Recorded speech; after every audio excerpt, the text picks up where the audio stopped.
Preparation के बाद और दूसरा आपके पास जो फिजिकल प्रॉपर्टीज थी इसको खत्म करने के बाद अब हम लोग आ जाते हैं यहाँ पर केमिकल रिएक्शंस ऑफ ईथर्स पे।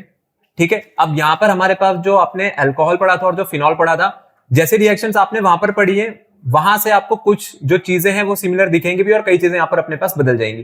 तो ईथर जो होती है, ईथर्स में ज्यादातर रिएक्शंस आपके सिलेबस में जो है वो बहुत कम है देखने के लिए अगर जाएंगे, लेकिन हाँ क्वेश्चन अगर यहाँ से आ जाएगा कोई भी ऐसी चीज जिसका अपने पास वेटेज कम होता है या जो आप अगर देखोगे कि सिलेबस वाइज कम है, वहां से क्वेश्चन आने के चांसेस ज्यादा होते हैं क्योंकि बच्चा उस पर्टिकुलर टॉपिक को इंपॉर्टेंस दे करके नहीं जाता है। अभी आप देखना आगे ऐसी कौन कौन सी रिएक्शन हमारे पास वहां पर है। अब जैसे सबसे पहले यहाँ पर आपके पास जो रिएक्शन आ रही है ईथर में हम लोग आज देखने वाले हैं अपने पास cleavage of carbon oxygen bond. तो कार्बन ऑक्सीजन जब बॉन्ड टूटता है तब देखते हैं कि ईथर किस तरीके से अपने पास जो रिएक्टिविटी है वो शो करता है। अगर आप देखोगे तो यहाँ पे जो ईथर है, ईथर की रिएक्शन किसके साथ करा रहे हैं, ये हाइड्रोजन एसिड के साथ। ये हाइड्रोजन जो है HX का मतलब है हाइड्रोजन हैलाइड है। अब जैसे HCl हो सकता है, HBr हो सकता है, HI हो सकता है, तो मतलब मेरे पास ये क्या है, सब हाइड्रोजन एसिड्स है।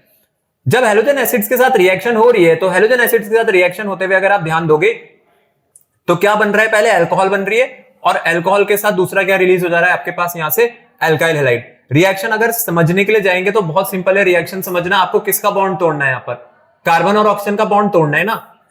तो ये वाला जो बॉन्ड है ऑक्सीजन के बीच में और कार्बन के बीच में जब ये टूटेगा तो ऑक्सीजन पे कैसा चार्ज आया होगा और कार्बन पे कैसा चार्ज आया होगा, पॉजिटिव। सिमिलरली जब मैं HX में बॉन्ड तोड़ूंगा तो H पॉजिटिव बनेगा और क्या निकल जाएगा यहां से, X नेगेटिव निकल जाएगा। तो ये RX, ठीक है, ये था आपके पास, और क्या बन गया ये ROH। तो मिल गया आपको अल्कोहल और दूसरा क्या मिल रहा है अपने पास यहाँ पर, अल्काइल हैलाइड। ठीक है, तो अल्काइल हैलाइड आपकी अलग हो गई और दूसरा यहां से मेरे पास क्या बनकर के आ गया, अल्कोहल बनकर के आ गया। तो एक चीज आप समझ सकते हो कि आपके पास ये जो रिएक्शन है, रिएक्शन एक प्रिपरेशन मेथड भी हो सकती है। किसका प्रिपरेशन मेथड हो सकती है, अल्कोहल का। ये आप लोगों ने पढ़ा भी था कि जब हम लोगों ने अल्कोहल बनाया था, अल्कोहल बनाते हुए हम लोगों ने ईथर को यूज करा था किसके साथ, हैलोजन एसिड्स के साथ। रिएक्शन में आप आ जाओ, जैसे यहाँ पर देखो नीचे रिएक्शन टाइप यहाँ पर दे रखा है। रिएक्शन टाइप में अगर आप देखोगे तो डाईइथाइल ईथर लिया है। इधर जो है यहाँ पर अभी वो सिमेट्रिकल है। ठीक है, अभी जो इधर यहाँ पे यूज हो रही है सिमेट्रिकल हो रही है, मतलब मैं दोनों साइड जो कार्बन एटम्स रखूंगा वो सेम नंबर पे रखूंगा। अगर ये सेम नहीं रहते तो भी देखेंगे अभी आगे क्या होता है, पर पहले इसको सिमेट्रिकल से सीखते हैं। एक तो CH3CH2OH बनना चाहिए और एक क्या बनना चाहिए आपके पास, यहां से आप बॉन्ड तोड़ दो। ठीक है, आपकी मर्जी है, चाहे आप इधर से तोड़ो या इधर से तोड़ो, बात एक ही है। ऑक्सीजन पे नेगेटिव चार्ज आएगा, ये इथाइल वाला आपके पास कार्बोकेटायन बन गया। तो इथाइल वाला जो पार्ट है किसके साथ जुड़ेगा जाकर के, ये I नेगेटिव, और एक आपका जो इथॉक्सी है उसके साथ H पॉजिटिव जुड़ जाएगा तो एथेनॉल बन जाएगी। और एथेनॉल के साथ क्या बाहर आ गया मेरे पास, इथाइल आयोडाइड बाहर आ गया। ठीक है, एथेनॉल जो है आपके पास एथेनॉल बन गई और दूसरा क्या हो गया यहां से, ये इथाइल आयोडाइड जो है वो रिलीज हो गया। अब एक चीज आप लोगों को यहाँ पे क्या ध्यान रखनी है, देखो हम लोग यहाँ पर जो हैलोजन एसिड यूज करते हैं ना, ये हैलोजन एसिड आपके पास जो यूज हो रखा है ये आपके पास एक लिमिटेड क्वांटिटी में यूज हुआ है। यहाँ पर दो केस बनते हैं हमारे पास। एक बार होता है कि अगर ये एक्सेस में लिया जाए तो क्या होगा, और अगर एक बार लिमिटेड क्वांटिटी में लिया जाए तो क्या होगा। ये जो रिएक्शन आप पढ़ रहे हो यहाँ पर ये अपने पास लिमिटेड क्वांटिटी में है। जो आपने यहाँ पर हैलोजन एसिड यूज करा है वो कैसा है, मेरे पास अभी लिमिटेड है, वो आपने एक्सेस नहीं लिया हुआ। अभी देखते हैं कि अगर एक्सेस लेंगे तो क्या होता है। अगर एक्सेस में अगर आपने ये लिया होता तो देखो, तो यहां पे हम लोग एक चीज लिखते हैं कि if halogen acid is used in excess, अगर ये एक्सेस में यूज हो गया तो क्या होगा मेरे पास। डोर बंद कर दो अर्पित, पीछे वाला।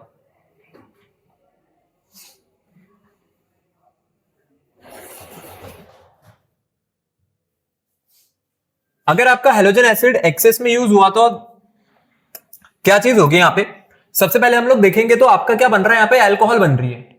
ठीक है, ये जो अल्कोहल होते हैं ना, आपको भी पता होगा कि अल्कोहल क्या कर सकते हैं, अल्कोहल आपके पास हैलोजन एसिड के साथ दोबारा रिएक्ट कर सकते हैं।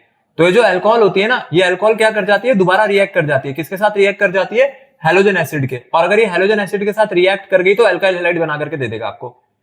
तो अपने को एक चीज ध्यान रखनी है कि हैलोजन एसिड हम लोगों को एक्सेस में यूज नहीं करना है। If halogen acid is used in excess तो देन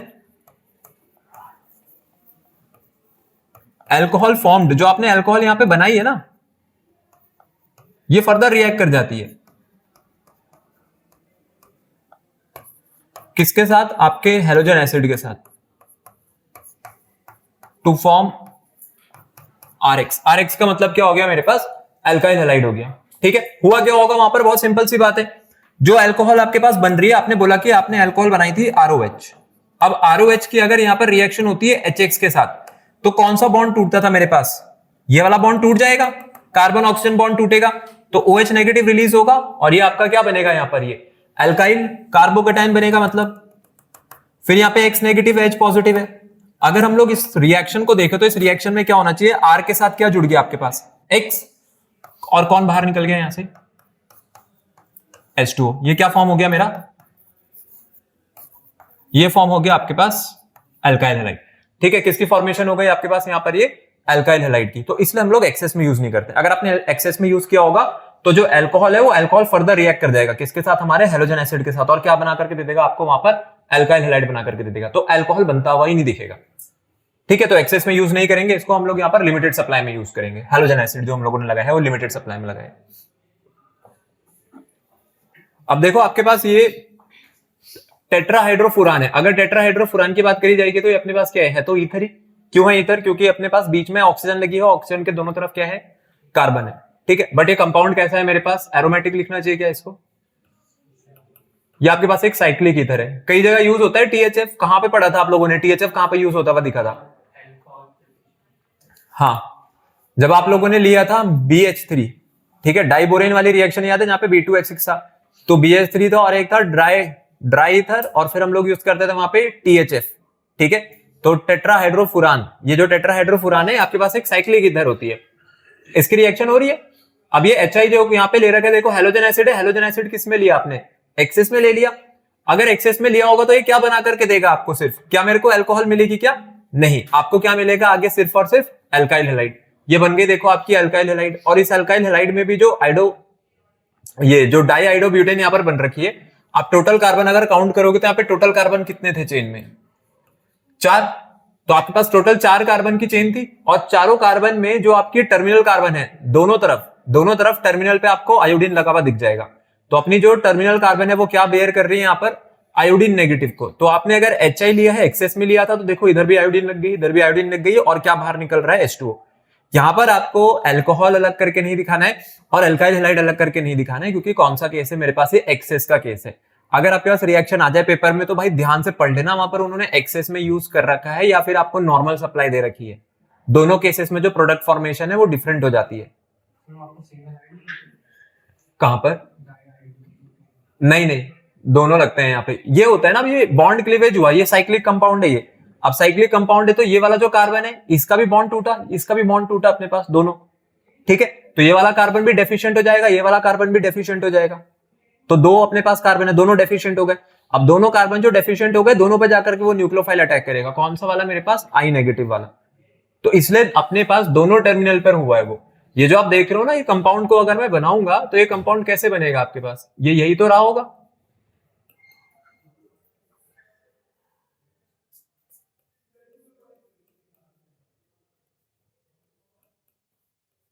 ठीक है, वो जो कंपाउंड है अपने पास उसको हम लोग इसी तरीके से बनाएंगे। यहाँ पे ये जो कार्बन है, देखो इस कार्बन के टोटल कितने बॉन्ड पूरे हो रखे हैं यहाँ पे, 1 2 3, और एक और हाइड्रोजन इस पे लगी होगी, ये है आपके।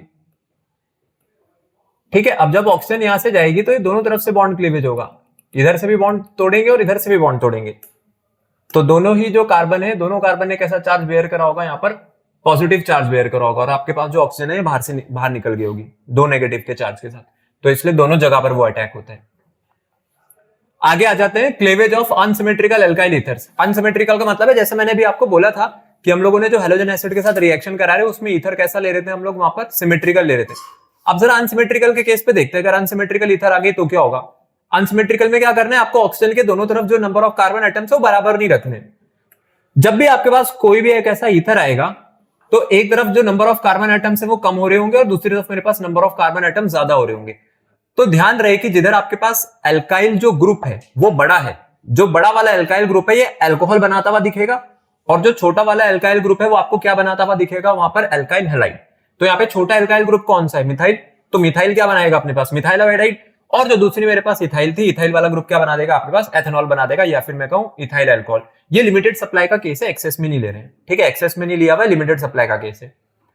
वैसे देखो अगले वाले को समझना। अब अगले वाले में भी देखो इधर क्या है, इधर तो मेरे पास एक ही कार्बन है तो मिथाइल था। अब आपके पास ये दूसरी तरफ अगर आप देखोगे तो दूसरी तरफ क्या लगी हुई है, ये दूसरी तरफ आइसोप्रोपाइल लगी हुई है। ठीक है, तो ये नंबर ऑफ कार्बन एटम ज्यादा है, तो इससे क्या बनाना, आप इससे बनाना अल्कोहल, और इससे क्या बनाना मेरे पास यहाँ पर अल्काइल हैलाइड। ठीक है, तो इस वाले केस में हमें ध्यान रखना है कि जो स्मॉलर एल्काइल ग्रुप है, स्मॉलर एल्काइल ग्रुप क्या बनाएंगे बताओ, अल्कोहल बनाएंगे या एल्काइल हैलाइड बनाएंगे? एल्काइल हैलाइड बनाएंगे, ठीक है। और आपके पास जो बड़ा वाला होगा, जो बिगर एल्काइल ग्रुप होगा, ये क्या बनाएगा मेरे पास, ये अल्कोहल बनाएगा। तो ऐसे याद रखो इसको, ठीक है। रिएक्शन को मत रटो घर जाके, अब रिएक्शन को नहीं रटना है आपको। आपको ये चीज याद करके जानी है कि अगर मेरे पास कोई अनसिमेट्रिकल ईथर आ जाए जो कि कार्बन ऑक्सीजन बॉन्ड क्लीवेज का केस बनाता हुआ आपको दिखे, क्योंकि रिएजेंट तो आपको याद हो ही गया होगा कि मेरे पास हाइड्रोजन एसिड यूज होता है, टेम्परेचर यहाँ पे 100 डिग्री सेल्सियस का है, मतलब 373 केल्विन है। तो छोटे वाला जो आपके पास अल्काइल ग्रुप है उससे हमें अल्काइल हैलाइड बनानी है, और बड़े वाले अल्काइल ग्रुप के साथ हमें क्या बनानी है, वहां पर अल्कोहल, ठीक है। और देखो जैसा था ना, ये जो CH है, जब आपके पास ये बॉन्ड तोड़ेंगे तो बॉन्ड यहीं से तोड़ना है आपको। तो जो कार्बन ने अपना बॉन्ड तोड़ा है उसी के साथ OH लगानी है। कहीं आपने इस वाले कार्बन के साथ OH लगा दी कि आपने 3 कार्बन सीधे बनाए और सीधा बनाने के बाद OH लगा दी, कहीं आपने प्रोपेनॉल बना के दे दिया, जबकि बन वहां पे प्रोपेन 2 बोल रहा है, तो प्रोपेनॉल बना के मत आ जाना वहां पर। जिस कार्बन के साथ आपने बॉन्ड तोड़ करके उसको इलेक्ट्रॉन डेफिशिएंट किया है, तो आपके पास अटैक भी वहीं पर होगा। आई बात समझ में? तो ये चीज अपने पास यहां पर ध्यान रखना है, ठीक है। तो इतना समझ आया जितना भी तक हम लोगों ने यहां पर किया है ये, ठीक है। स्मॉलर वाले से आपको क्या बनाना है, स्मॉलर वाले से बनाना है अल्काइल हैलाइड, और जो बड़ा वाला कार्बन का ग्रुप है उससे क्या बनाना है आपको, अपने पास यहां पर अल्कोहल बनानी है। अब बात यहां पर आप लोगों को जो ध्यान रखनी है वो ये रखनी है कि जब तक आपके पास ये जो दोनों रिएक्शन है वो इस तरीके से काम करे कि मेरे पास जो कार्बन जो लगी हुई है ना, जो कार्बन चेन है, ये टर्शरी लेवल को ना जाए। अगर आप देखोगे तो अभी जो दोनों तरफ कार्बन चेन है, मतलब जो अल्काइल ग्रुप है वो 1 डिग्री वाले अल्काइल ग्रुप है, ये 1 डिग्री वाला है, लेकिन इसमें अगर आप इसको, चलो ये तो लेस देन 1 हो गया, इसको तो हटाते हैं। ये वाला कौन से डिग्री का अल्काइल ग्रुप है अपने पास, यहाँ पे जो लिंकेज है 2 डिग्री है, ठीक है। तो जब तक 1 डिग्री और 2 डिग्री होता है ना, तब तक आपकी ये जो रिएक्शन है कौन से मैकेनिज्म से आगे बढ़ती है, SN2 से। SN2 मैकेनिज्म कैसा मैकेनिज्म होता है, सिंगल स्टेप मैकेनिज्म होता है। क्या इसमें कार्बोकेटाइन की फॉर्मेशन होती है क्या? ध्यान रहे, SN2 में कार्बोकेटाइन की फॉर्मेशन नहीं होती है। कार्बोकेटाइन की फॉर्मेशन कहां पर होती है अपने पास, SN1 पर। तो अब आपसे जो अगली चीज पूछी जाएगी वो ये पूछी जाएगी कि अगर इनमें से किसी भी एक साइड लगने वाला जो आपका अल्काइल ग्रुप है अगर वो टर्शरी हो जाए तो क्या होगा, जैसे कि ये।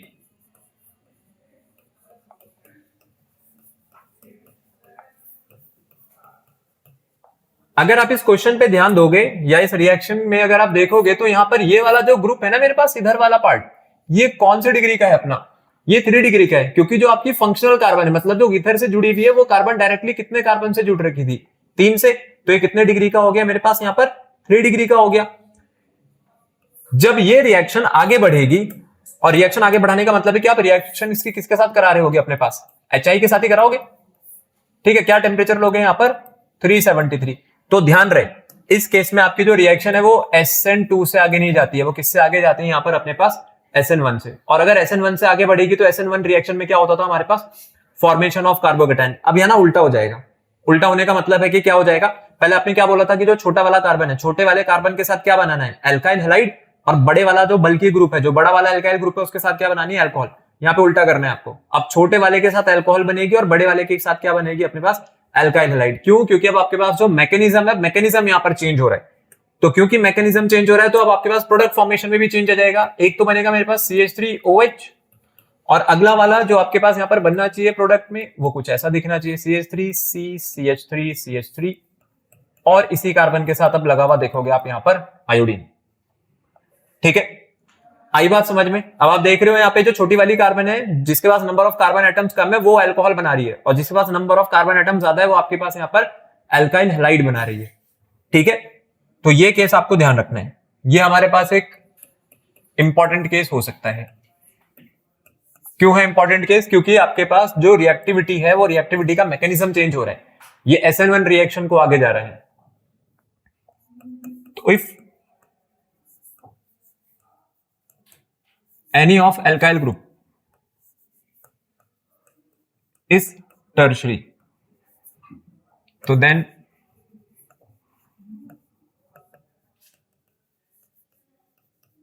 reaction will follow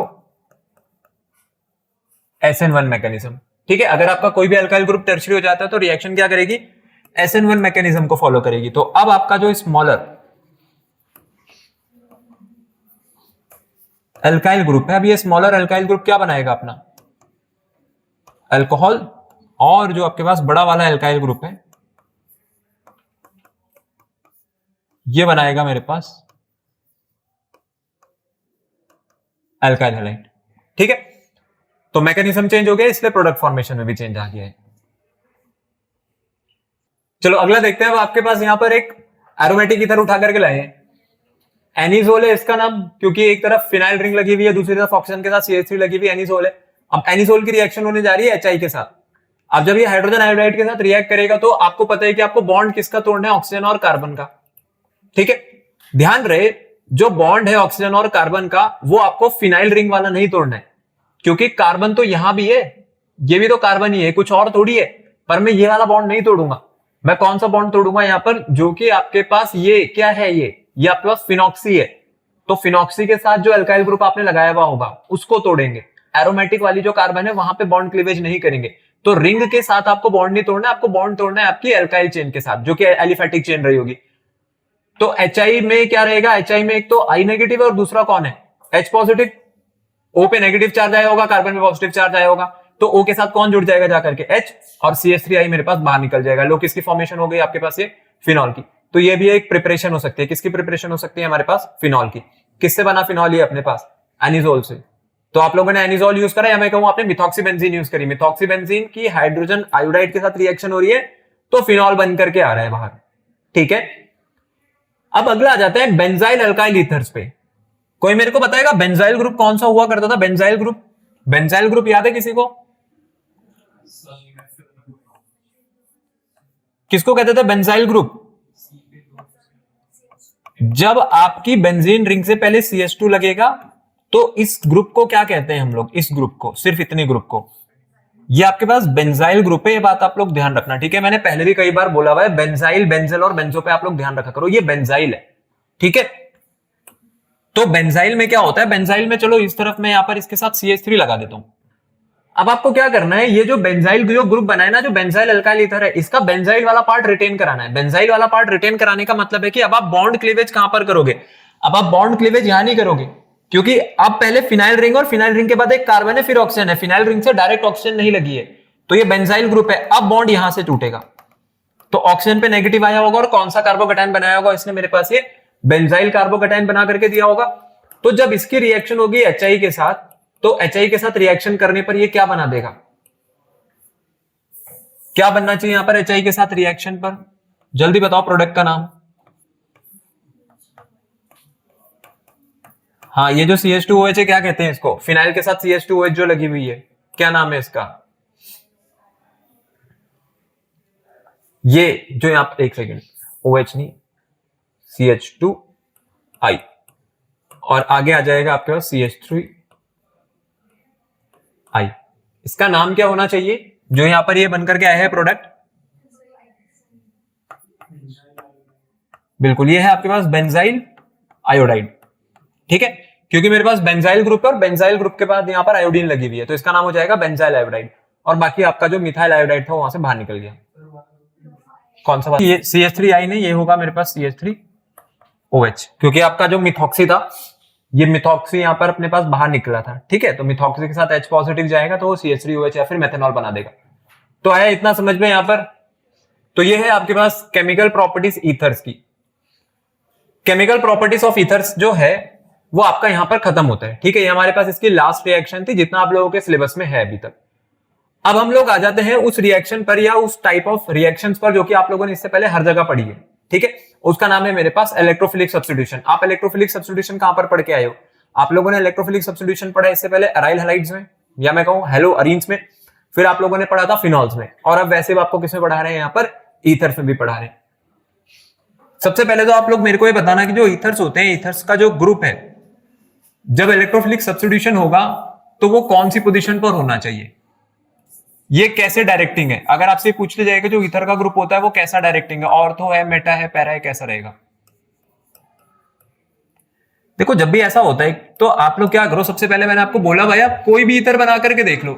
ये जो ईथर, इस ईथर को अगर हम लोग देखें तो वैसे एनिजोल है अपनी, है ना, एनिजोल कह दो या फिर आप कह दो ये मिथॉक्सीबेंजीन है। ऑक्सीजन के पास क्या है अपने, लोन पेयर है। ठीक है, ये रेजोनेंस में है या नहीं है, double single lone pair, double single lone pair conjugation में अगर मुझे ये बॉन्ड तोड़ना है, अगर मुझे ये बॉन्ड तोड़ना है तो मुझे बताओ इस कार्बन पे कैसा चार्ज आएगा अपने पास, ऑक्सीजन के साथ वाली जो कार्बन है रिंग में, पॉजिटिव चार्ज आना चाहिए इस पे यहां पर या नेगेटिव चार्ज आना चाहिए इस जगह पर? पॉजिटिव तो लेकर के आओगे, क्योंकि ये जो लोन पेयर है, लोन पेयर क्या करेंगे, लोन पेयर यहां बॉन्ड पेयर में आने की कोशिश करेंगे, ठीक है। तो अगर ये लोन पेयर बॉन्ड पेयर बनना चाहता है तो इस वाली कार्बन को क्या होना पड़ेगा, इलेक्ट्रॉन डेफिशिएंट होना पड़ेगा। तो कैसा चार्ज आएगा यहां पर, डेल्टा पॉजिटिव। तो इस कार्बन की तरफ कैसा चार्ज आया होगा, डेल्टा नेगेटिव, ठीक है। तो अपने पास जो इलेक्ट्रोफाइल्स है वो कैसी साइट्स पर अटैक करते हैं, ठीक है, जहां पर आपके पास इलेक्ट्रॉन डेंसिटी हाई हो। कहां पर बन रहा है सबसे पहले इलेक्ट्रॉन डेंसिटी हाई, ऑर्थो पर बन रही है। अब मैं एक ही स्ट्रक्चर में जो बॉन्ड क्लीवेज है वो आपको यहां पर करके बता रहा हूं, मैं सारे जो स्ट्रक्चर से अलग अलग नहीं बना रहा हूं, ठीक है। अब बताना, जब इस बॉन्ड को मैं तोड़ूंगा तो इस बॉन्ड को इस तरफ ही तोड़ सकता हूं। क्यों तोड़ सकता हूं, क्योंकि ये जो लोन पेयर था पहले वो यहां पहुंचा, फिर वो यहां पहुंचेगा। अब उसके बाद जब इसको आगे जाना है तो नेगेटिव चार्ज के सामने यहां पे कैसा चार्ज आना चाहिए, पॉजिटिव, और यहां पर कैसा चार्ज आना चाहिए फिर आपके पास, नेगेटिव। तो देख लो एक आपके पास और साइड क्रिएट हो गई। कैसी साइड क्रिएट हो गई, यहां पर इलेक्ट्रॉन रिच साइड। तो इलेक्ट्रोफाइल्स के लिए अब दो साइट ओपन है। एक तो इलेक्ट्रोफाइल कहां जा सकता है मेरे पास, पैरा पोजीशन पर, और एक इलेक्ट्रोफाइल का अटैक कहां हो सकता है हमारे पास, ऑर्थो। तो इथर्स कैसे डायरेक्टिंग है अपने पास, ये ऑर्थो पैरा डायरेक्टिंग। तो therefore ethers are ortho para directing towards electrophilic substitution. अगर इलेक्ट्रोफिलिक सब्स्टिट्यूशन होगा तो ये ऑर्थो पैरा डायरेक्टिंग बन करके आएंगे। तो अगर आपसे कभी पूछ लिया जाए, देखो होता क्या है कि क्वेश्चन में अगर रिएक्शन लिखने को आ रही है वो बात अलग है। रिएक्शन तो एक बारी को बच्चा जो है वो अपने पास लास्ट में याद करके जाएगा, पेपर में सभी लोग एफर्ट लगाते हैं, आखिरी आखिरी में भी बैठ करके रिएक्शन रट लेते हैं। लेकिन अगर उन्होंने यही पूछ लिया कि इलेक्ट्रोफिलिक जो सब्स्टिट्यूशन है वो ऑर्थो पैरा पे ही क्यों हो रहा है, तो भाई बात अब ये है कि आपको वहां पे बना के दिखाना पड़ेगा। बिना इसको बनाए आपको नंबर कोई नहीं देने वाला है, क्योंकि आप लिखोगे तो क्या लिखोगे इसमें, केमिस्ट्री में अगर कहीं पे कोई ऑर्गेनिक कंपाउंड आ रहा है तो कंपाउंड तो बनाना पड़ता है। तो ये चीज आपको आनी चाहिए कि वहां पर मेरे को रेजोनेट करके कॉन्जुगेशन जो है वो दिखानी पड़ेगी कि दो साइड्स अवेलेबल है फॉर द इलेक्ट्रोफाइल या फॉर द अटैकिंग इलेक्ट्रोफाइल। आगे बात समझ में, यहां पर इलेक्ट्रोफिलिक सब्स्टिट्यूशन में ऑर्थो और पैरा वाला होगा।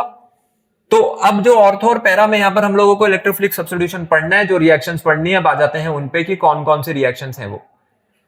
ये रही आपके पास रिएक्शंस यहां पर ईथर की। तो सबसे पहले जो रिएक्शन है, सबसे पहले रिएक्शन हमेशा की तरह हैलोजिनेशन है। हैलोजिनेशन में हम लोग क्या यूज करते थे, हैलोजिनेशन में आपको भी याद होगा कि इससे पहले भी हम लोगों ने Br2 यूज करा था, आज भी Br2 यूज कर रहे हैं। Br2 के साथ हम लोगों ने क्या लगाई है यहां पर, CH3COH, ठीक है, ये एथेनोइक एसिड यहां पर लग रहा है। अगर आपने ये Br2 एक्सेस में लिया होगा ना, तो ध्यान रहे Br2 अगर एक्सेस में ली होगी तो इस तरीके से काम नहीं करेगी। यहां पर Br2 को CH3COH के साथ ही क्यों ले रखा है, एथेनोइक एसिड के साथ ही क्यों लिया हुआ है Br2 को। इससे पहले भी Br2 यूज हुई थी जब मेरे को मोनोब्रोमिनेशन कराना था। फिनॉल्स में जब हमने मोनोब्रोमिनेशन कराया था तो आप बताओगे Br2 किसके साथ यूज हुई थी, CH2 के साथ। कार्बन डाइसल्फाइड वहां पर यूज होती थी, लेकिन यहां पर कार्बन डाइसल्फाइड नहीं यूज हो रही है, यहां पर क्या यूज हो रहा है आपके पास, CH3COOH, ठीक है। तो आपका एक बना ऑर्थो प्रोडक्ट और क्या बना मेरे पास, एक पैरा प्रोडक्ट, जिसमें से मेजर वाला कौन सा है, अपना पैरा प्रोडक्ट है, ठीक है। 90% जो आपको यहां पर बनता हुआ दिख रहा है मेजर प्रोडक्ट है, और मेजर ही हम लोगों को बनाना होता है क्योंकि मार्क्स जो है वो मेजर के ही होते हैं। फिर अगला आ जाते हैं फ्रीडल क्राफ्ट रिएक्शन पर। फ्रीडल क्राफ्ट जो रिएक्शन है, फ्रीडल क्राफ्ट रिएक्शन हमारे पास दो तरीके की होती है, एक तो होता है एल्काइलेशन और दूसरा क्या होता है अपने पास वहां पे, एसाइलेशन, ठीक है। एल्काइलेशन के लिए मिथाइल क्लोराइड यूज कर रहे हैं। फिर आपको भी पता है इसका रिएजेंट तब तक आपको याद हो ही गया होगा, एनहाइड्रस AlCl3। इस बार किस में ले रहे हैं, कार्बन डाइसल्फाइड में ले रहे हैं।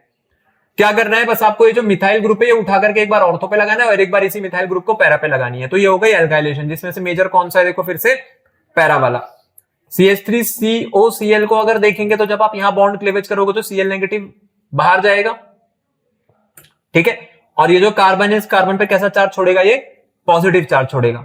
तो ये COCH3 एक बार ऑर्थो पे और एक बार यही COCH3 मेरे पास पैरा पे, ठीक है। तो ये तो हो गया आपके पास Friedel Crafts alkylation and acylation. तो ये एल्काइलेशन और एसाइलेशन है। चलो आखिरी आ रहा है आपके पास इसमें नाइट्रेशन। यहां पर हम नाइट्रेशन कर रहे हैं। नाइट्रेशन के लिए रीजेंट क्या लगता था अपना, नाइट्रिक एसिड और सल्फ्यूरिक एसिड। एक बार आप लोगों को NO2 जो है वो ऑर्थो पे लगा देनी और एक बार वही NO2 आपका कहां पे लग जाएगा, जाकर के पैरा पर, जिसमें जो पैरा वाला पार्ट है मेरे पास वो क्या रहेगा, यहाँ पर मेजर प्रोडक्ट रहेगा, ठीक है। तो एक ऑर्थो बना दिया, एक आपने पैरा बना दिया। पहले वाले केस में बन गया मेरा ऑर्थो नाइट्रोएनिसोल, ये बन रही है पैरा नाइट्रोएनिसोल, जिसमें पैरा नाइट्रोएनिसोल जो है वो अपना मेजर प्रोडक्ट रहेगा। तो इसी के साथ आज आप लोगों का ईथर भी हमारे पास फिनिश होता है, या मैं कहूँ ये जो चैप्टर आप लोगों का खत्म होता है। अब अगली क्लास में हम लोग करेंगे इससे रिलेटेड पहले क्वेश्चंस, तब फिर आगे चलेंगे हमारे नए चैप्टर पे जिसका नाम है aldehyde ketones and carboxylic acid. ठीक है, तो यहाँ पर आपका चैप्टर खत्म हो गया है। तो पहले तो आप लोगों का काम है आपको घर जाकर के पहले खुद से कुछ रिएक्शन प्रैक्टिस करनी है, बाकी कल मैं लेकर के आऊंगा आप लोगों के लिए क्वेश्चन। इसमें वैसे क्वेश्चन हैं अभी यहाँ पर, ये मैं क्वेश्चन पहले होमवर्क से भेजूंगा, पहले तो आपको ये ट्राई करने। इसमें मैंने पहले ईथर वाले क्वेश्चन रखे हुए हैं। ये क्वेश्चंस जो आप देख रहे हो ये सारे के सारे अपने पास अभी पहले ईथर के हैं, क्योंकि हम लोग ईथर पढ़ के आए हैं तो ईथर के क्वेश्चंस हैं, सिर्फ ये दो हैं। तो आज का आपका ये होमवर्क रहेगा, ये वाला क्वेश्चन है और ये वाला क्वेश्चन है, आज आपका होमवर्क है। ठीक है, हाँ मेरे को बता देना, और कल हम लोग करेंगे इसमें शुरुआत से।